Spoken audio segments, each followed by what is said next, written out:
Turning now to Donald Trump's lingering legal troubles, only days after the president told reporters aboard Air Force One that he was not aware of the payment his personal attorney, Michael Cohen, paid to porn star Stormy Daniels, a motion has been filed by her attorney to depose Mr. Trump and Cohen. Will such a deposition happen? And what does the president's remarks on the payment mean for the case going forward? Let's get legal assessment from Kendall, Coffey, former U.S. Attorney for the Southern District of Florida. And here in studio is Trent, Copeland, criminal defense attorney and legal analyst, very well known in Southern California and across legal circles across America. All right, Kendall, Trump said he was not aware of the payment to the Stormy Daniels. If he wasn't aware, how can he ask her to pay $1 million for every time she talks out? Well, the theory that is being advocated by Trump's lawyer, Michael Cohen, is that it was a third-party beneficiary agreement, which the law recognizes. That is to say, yeah, Trump didn't sign it. Apparently, according to them, Trump didn't even know about it.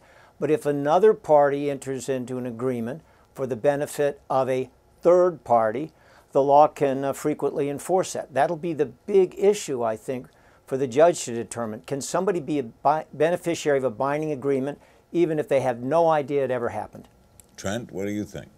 I don't think it goes anywhere. I really don't. It's like this third-party beneficiary, remember, this is the second stab at trying to make this agreement a good agreement, right? The first one was it's an agreement, David Dennison is Donald Trump, and you got to abide by this hush agreement. This is a little different now. Now they're taking another stab at it. This is, okay, since Donald Trump didn't sign the agreement, Donald Trump isn't allegedly David Dennison, he's a third-party beneficiary. But under California law, Larry, California law requires that if you are a third-party beneficiary to a contract, you have to be named in the contract.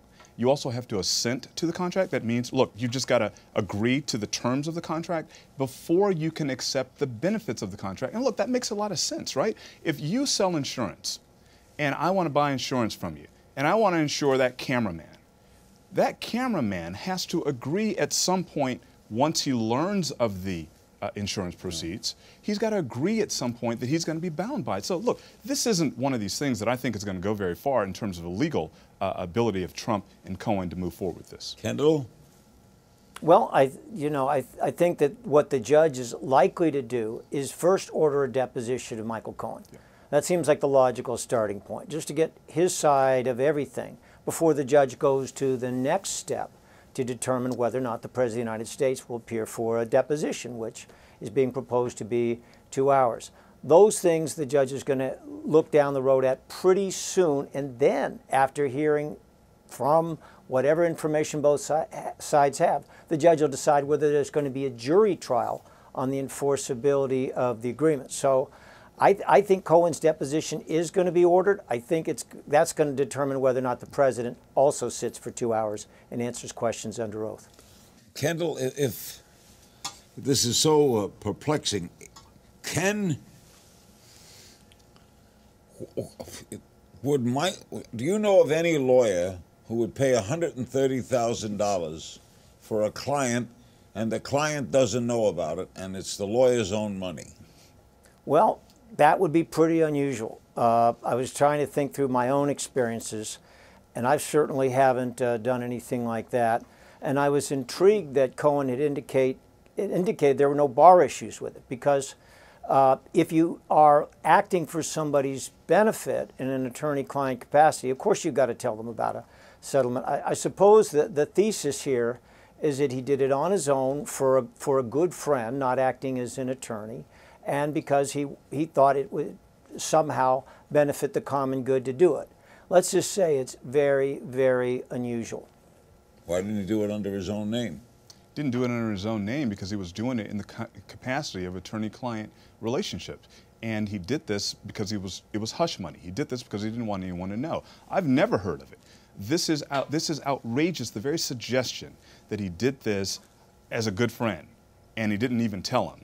And he wanted him to be benefited by it, but he was a good friend and he paid it out of a home equity loan. None of this adds up, Larry. That makes no sense. None of it makes any sense. All right, Kendall, what's your assessment of how Mr. Mueller is doing? I think prosecutors would give him very high marks for a lot of reasons. First of all, is if you think about it, he's already brought into the prosecution fold two very high-value cooperators, Michael Flynn, Rick Gates, both of whom have had significant proximity to the president, plenty of connection to Russia, and now they have plenty of reasons to try to incriminate others. I think if you look at the Manafort indictment, if you look at the indictment of the Russians who are allegedly infiltrating illegally social media, those are so detailed and so impressive just from putting the facts together with various far-flung international data points.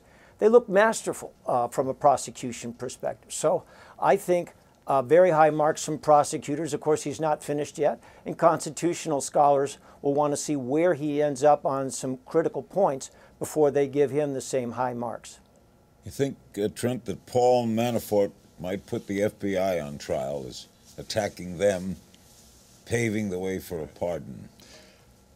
I do, and remember the old adage, Larry. You know this as well as anybody. When you're a lawyer and you don't have the facts, you argue the law. And you don't have the law, you argue the facts. In this instance, I don't think they have either. So they're going to put the FBI on trial, and they're going to put the entire judicial system on trial. So I think really Paul Manafort may be a linchpin and a key to this. But look, he's holding out.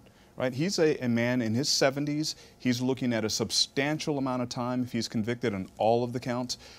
And so for him, he's got really nothing to lose. His viewpoint, I believe, and I think he's probably received a signal from the Trump organization and the Trump orbit that there's probably going, if he can hold fast and he can stay true to the team, there's probably going to be a pardon for him down the road.